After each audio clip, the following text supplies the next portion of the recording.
So Brandt, you tour all over the country. What do you think makes Denver crowds different or the best? Or You know what, I think the thing about the Denver crowds is they're big comedy fans. So we're kind of spoiled here, and I always say if you don't do good here, you should just quit. This is like a cheat code at Comedy Works here. A lot of times I go somewhere else and then I expect the crowd to be as good as they are here, and then I just get homesick and I'm like, I just want to go back home.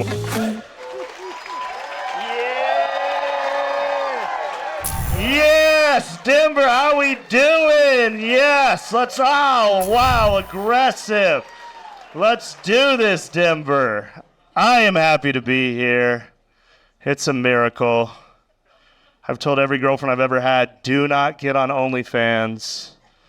And here I am on OnlyFans. So take that, I'm gonna be rich. I don't know. It's been a weird week. I got a stepdad. Any stepdads in the house? No? Just rich white people in Denver with perfect lives? Must be nice. Just perfect lives here in Denver. I got a stepdad, and he's a good dude, but he's an idiot. And I bought this idiot an iPhone for his birthday. So he's currently trying to figure out how to work this iPhone. So he's traveling through Texas. And on Sunday, he decided it was time for him to take his first selfie. So he's standing outside the NASA Space Center, and he takes his first selfie. And then he texts me and my little brother and my little sister a message that just says, "I'm ready to leave this Earth." But then he doesn't send the selfie with it. So we think he's just trying to kill himself in the middle of Texas. I'm like, why did I spend $1,000 on this phone if he's just gonna kill himself? But I'm lucky to have him have a shitty real dad. Anybody have a shitty real dad? Yeah. Bunch of strippers in the house tonight. That's shocked on that night. Yeah, I got a shitty real dad. I come from a family full of alcoholics and drug addicts. For example, first joke I ever wrote, 5 years old, real simple joke. Two people walk into a bar, probably my parents. That was my childhood. And I dealt with addiction. I used to live in Vegas, and I used to have a $3,000 a month habit. But it's been 9 years, guys. 9 years. Thank you. 9 years since I've been to a massage parlor. I beat it. I was hooked. 10 a.m., 10 at night. They just want to work. Some of you guys are judging me. You're the same people that are like, support small businesses. I'm like, Ling Ling was 4'11", 96 pounds. I dare you to find a smaller business than that. I know she wasn't local, but she was small.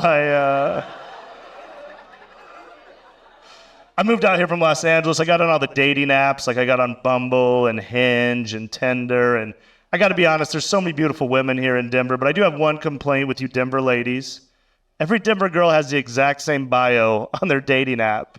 They all just say the same thing. They're just like, I love being outdoors. I'm a nature chaser. I love to hike. Let's go do a 14er. And then we'll walk around and pet dogs and jog to tacos and sprint to mimosas and hike, 14, 28, 42, hike. That is all these Denver girls talk about. And I'll go out on dates with girls, we'll go out to dinner, and then I'll bring them back to my place, and they'll spend the night, and they'll always ask me the same question in the morning. We'll wake up in bed, and they'll roll over, and they'll be like, hey, do you think I could get a ride home? And I'll be like, I thought you loved the outdoors. Like, what happened? You live 11 blocks away. Why don't you just hike home? I will give you a piece of cardboard that says 11 blocks. You can take a picture with it and put it on your Instagram. I want to go back to sleep. Can you please take a hike one more time?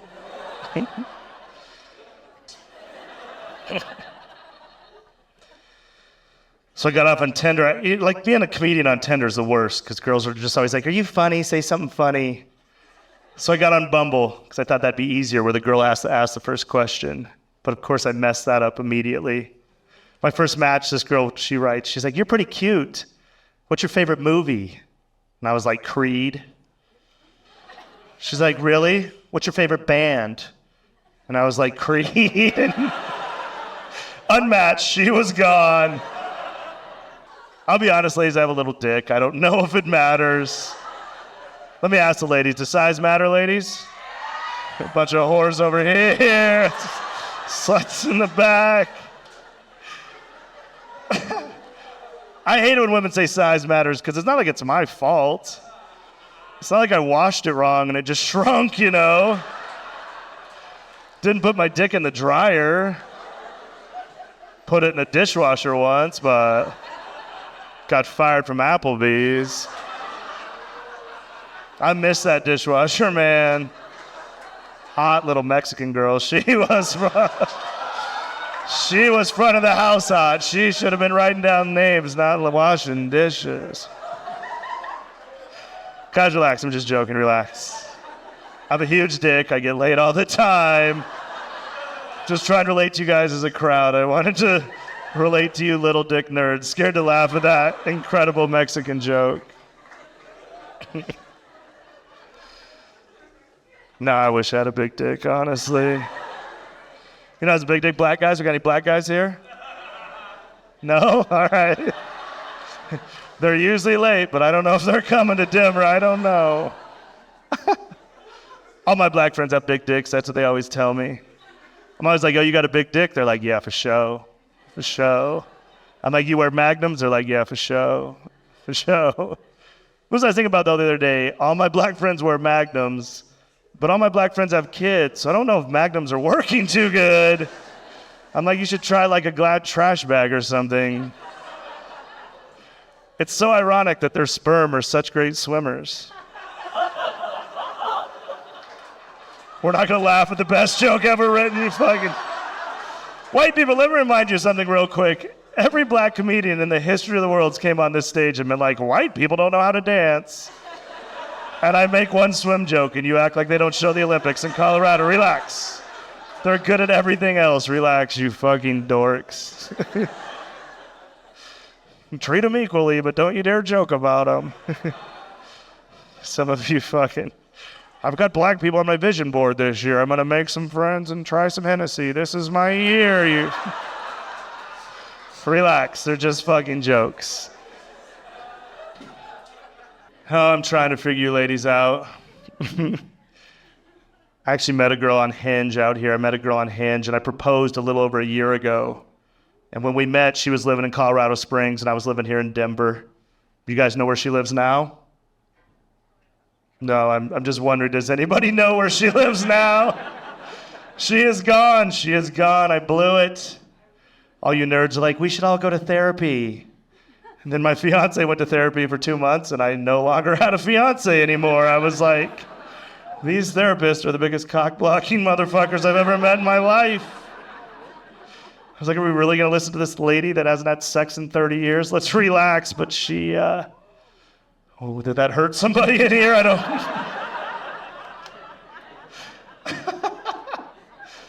Yeah. So I'm back to dating, which sucks. I'm back on the dating apps, which is weird. Everything's changed. You know, now everybody, like I got on Tinder, and then everybody wants to ask about politics. I hate politics. I think politics ruins comedy. People always ask me, are you left? Are you right? I call myself pro, if anybody wants to join me. Like, I'm pro-gay marriage, I'm pro-choice, I'm pro-guns, I'm prostitutes. Like, do whatever you want with your body. I don't care. What do I care? People are like, Brandt, you're pro-gay marriage. Would you ever marry a dude? I'm like, no, of course not. I can barely get myself hard. There's no way I'm going to get another dude hard. Like, what kind of dude's going to marry me? It's another crazy thing on the dating apps. Girls are like, never date shorter, which makes me laugh, you know, because I love tits. Are we allowed to say that? You guys like tits? Yes. I love tits. I know we're not supposed to say that, even though every girl in here is like, any dude under 5'8's a complete piece of shit. But I love tits, and I'll be honest, I think tits are a lot like car headlights. Because if you don't have them, probably shouldn't go out at night. I mean, you can go out, but no one will even notice you. And that's how you get rear-ended, so... I'm done. You guys have been awesome. I'm Brandt Tobler. Thank you, guys.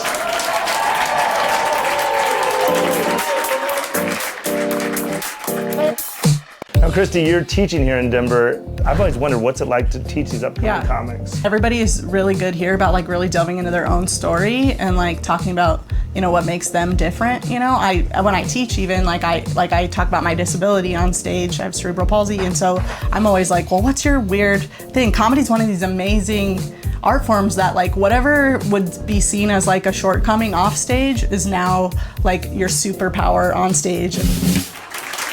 I realized the other night I was getting too horny because I was sitting at home alone watching Bob Ross, and his brushwork is amazing. You know, it sucks you in. You know, he starts out smooth and slow. He's just like, shh, shh, shh, shh, shh, shh, shh, shh, shh, okay, yeah. Oh, yeah. I wish that canvas was my clit, you guys. That's what I'm trying to say. I wish that canvas was my clit. If you guys are into clits, pay attention to Bob. He's running a fucking workshop every 25 minutes. Perfect instructions, okay? He's like, barely touch it. Very light, very short, very light strokes, very staccato. You know, like, he's like, it's already wet. And you're like, yeah, it is, Bob. Yeah, it is. Woo! It's a very happy bush, Bob. That is a very happy bush. Thank you so much. Yeah. I'm so horny because my last sexual like interaction went so poorly, actually. I got cock blocked by the cock. Has that ever... No? Okay, some ladies are like, yeah, but I'm sitting next to him. I don't want to make him feel bad. Yeah. I took a man home. We started making out, even though he was a smoker. But I can change a man, you know? And after a few minutes, things started to get hot, heavy, spicy, tangy, sweet, cheesy, chewy, melty. You've been to Taco Bell. You know the flavors. After a few minutes, he put the brakes on. He's like, whoa, whoa, whoa, whoa. Stop, stop, stop. He's like, I worked all day. I didn't know I was going to be here. Is it okay if I shower? And I was like, what? Well, first I had to pop his dick out of my mouth, like, and then I was like, what? That wasn't one of the flavors I mentioned. I was like, sure, go take a shower. We're not, you know, like, don't use my loofah. We're not getting married, right? You got to have boundaries, right, ladies? And I guess the shower mostly went good, but I guess as he was stepping out of the shower, his foot slipped on the ceramic tile. Yeah, I just saw 10 women go. His foot slipped on the ceramic tile, and he racked his nuts on the edge of that tub. Yeah. Yeah, you guys are probably familiar with whiskey dick, you know? Drink too much whiskey, can't get it up. Whiskey dick has nothing on porcelain penis, okay? If you smash your peen on some pores, it's going to be out for a couple months, okay? A season, if you will, all right? He came back to the room. I was staying ready, you know? And he was like, we can't have sex. And I was like, sir, my shirt's off. I've never heard that sentence this late in the game. And he's like, it's not going to work. And I was like, let me try it. And then I proceeded to try to EMT his dick back to life for the next 5 hours. Horny, desperate. I tried everything, you guys. I was like fluffing his balls like they were throw pillows on a couch, you know? I was like, look alive, Grandma's coming over. You know, I was trying, you know, when you just trying to get something, just try to get the campfire going. Just trying to get it going, you know? You know, this is a real Go-Gurt situation. I just want a snack, you know? You know, once you get that chub going, you're like, here's a condom. Come on. He can't see without his glasses, you know? By the end of it, I'm just stuffing his flaccid penis into the condom like an unrolled sleeping bag, back into the satchel, just like, come on. We gotta get back on the road by 8 a.m. or 70's gonna be fucked. You know, like that was me. Anyways, I'm sorry that joke kind of peters out, but so did my night. I guess what I'm trying to say is if you know Michael Camp from Georgetown, Colorado, check on his urethra. I have been worried. I do not change the name. Thank you so much. Yeah.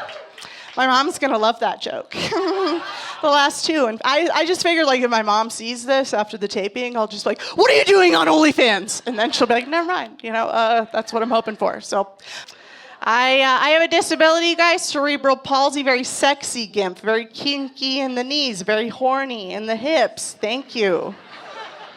Very hot. And if you don't know how cerebral palsy works, at least for me, it's that my brain doesn't really talk to my legs. My legs don't really talk to my brain. And I was just thinking the other day, I was like, what if I don't even have cerebral palsy,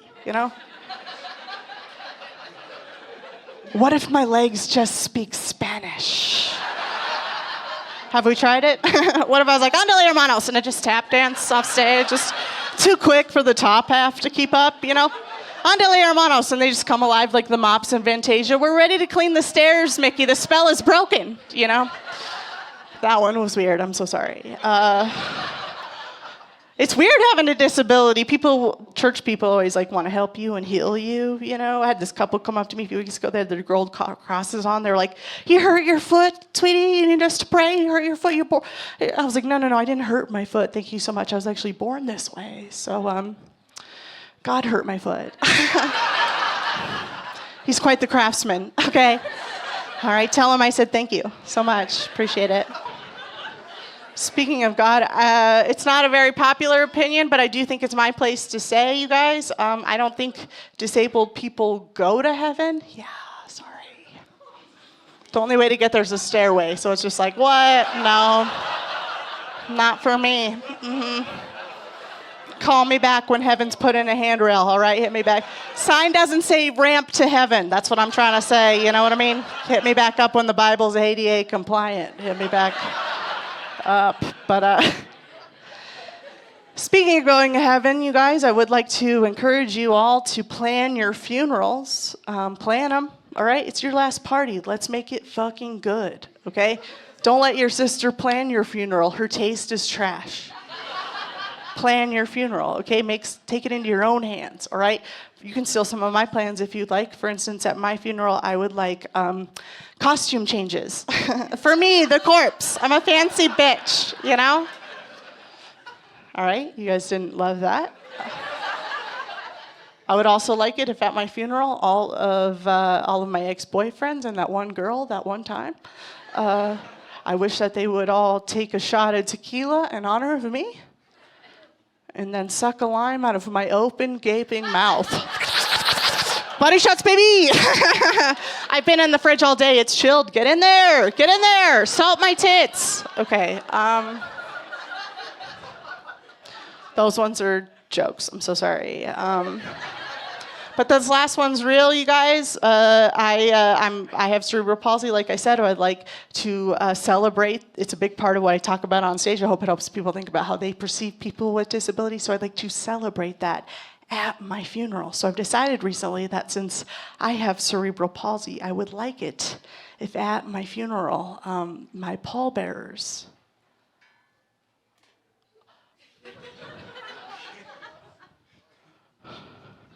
also had cerebral palsy, Just dragging the box to the hole. If you got a bad hand, you better be using it. You know what I mean? If you got a hook, you don't even have to have palsy. If you got a hook, get on the corner, grab the railing, get in there. Absolutely, okay? I want that casket just banging on the pews on the way down the aisle. Just watch your fingers, everybody, bowling a rodeo going through this church, We're going to get handicapped parking for the cemetery because my placard's still good for another 3 months. Absolutely. Baby is on board, you know what I mean? After about 3 hours, I hope that the other guests are like, do you guys need help? And they're going to be like, how dare you? We're palsy bearers. We take our job very seriously, And the casket will start bucking and rolling. They're going to get emotional. It's going to get out of control, okay? They're going to lose grip, tuck and roll, okay? That's what I want.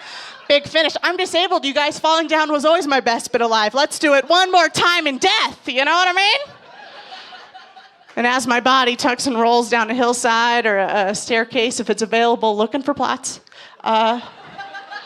I would just like all of my friends and family to just gasp in complete fucking horror at my body at the bottom of that hill, just like, oh my God. Is that a different dress? Holy shit. She is fancy. You guys, that is my time. I'm Christie Buchele. Thank you so much.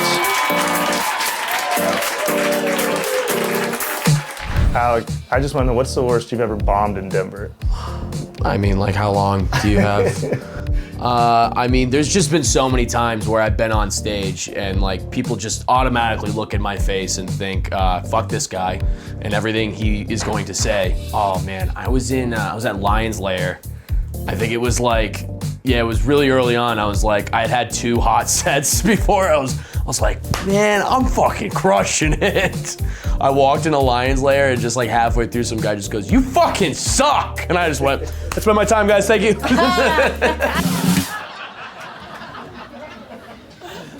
I got fired this past year, but I've been telling people I got laid off. That's the move. Can't say fired, you gotta say laid off. When you say laid off, people actually have sympathy for you. You know, they go, oh, don't worry about it. I bet it was something out of your control.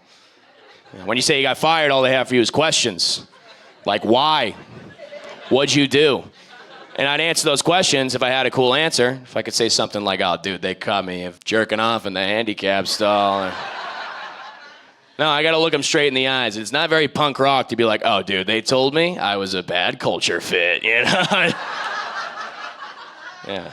It's true, though, I am. I'm like a facilitator of workplace hatred. That's kind of my thing. If I'm hanging in the break room and you come in, I'm gonna make sure your day gets worse. That's kind of my job. You're gonna walk in like, damn, dude, we're out of coffee again? I'm just in the corner vaping. This company doesn't fucking care about us. We're just rats in this cage. I mean, like, look, is it bad that I actively root against my company? Like, I mean, truly, I mean, come on, don't we all do that a little bit? A paycheck is nice, but wouldn't you just like to see it all burn? Huh? Sometimes I sit there, I'm like, it's a startup. Who would miss it? You know, it's like, who cares? I had to check out my resume for the first time in a while. You ever look at an old resume and just marvel at the lies? And I had a part in my old resume that said entrepreneur. And that was when I used to sell Adderall, okay? I don't mind telling you good people here because I don't think you can overdose on Adderall. And I don't know if that's true or not, okay? I've just never seen an episode of CSI where they walk into a dead guy's apartment like, yeah. Must have been 20 milligrams extended release. All this guy's chores are done, all right. Emails are cleaned out. I had to do a bunch of job interviews, and I thought I would just be cruising through the job interviews. I'm a smart guy. I got a lot of charisma, as you can see.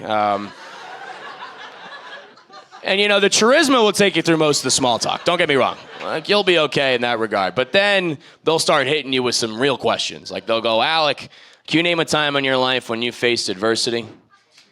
You ever been so unprepared it comes off as white privilege?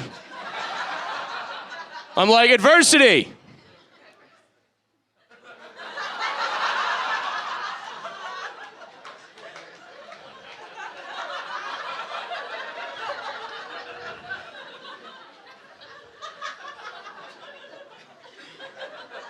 And you slam the laptop shut, say the screen froze. That's the move. What did you want me to do? Be like, oh, you know, this one time at sailing camp, there wasn't any wind, actually. Yeah. I'm gonna blame the Wi-Fi. That's the move. Think smarter, not harder, people. I had a girl over my place for a movie night one night, and I picked out the movie.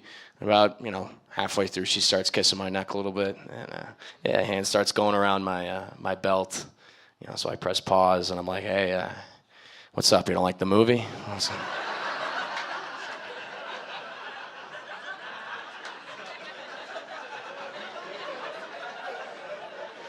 I know you want to Netflix and chill. This is HBO Max, and pay attention right now, okay?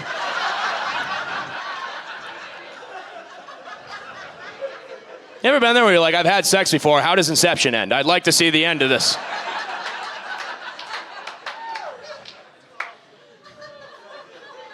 I get it. You know, we want to get frisky on the first dates. That's all well and good, but I think we're in a big hookup culture right now, which is, you know, we're trying to make a connection physically more than we are just by getting to know somebody. I'm talking about how these encounters are getting way more physical, okay? You have a couple margaritas with a stranger and go back to somebody's place. Next thing you know, there's all this grabbing and twisting and pulling and choking and slapping and clapping and just...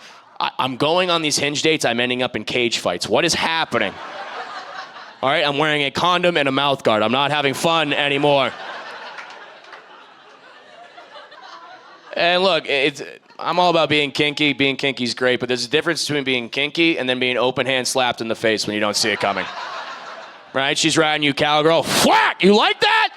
I'm like, yeah, that was hot. Give me a second, my eyes are coming. Oh my God.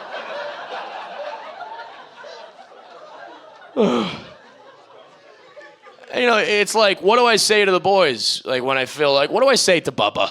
When I've had an encounter and I feel very used and I feel very dirty and I feel embarrassed, frankly, what do I say? I'm like, yeah, dude, went back with the girl from the bar last night. Let me tell you, my man, I could use a hug. Okay, look, all I'm saying is let's just tone it down a little bit. Let's not try so hard, huh? Okay? Like, and if we're not going to tone it down, let's at least just make some simple ground rules. Like, one that I have is whatever television show or program you put on before sex is what you should expect in the bedroom. Okay? So, for example, if he puts on The Office, he's going to go down on you. But then occasionally look up at you the way that Jim does at the camera. And so he'll just be like... I know how you eat pussy. You know,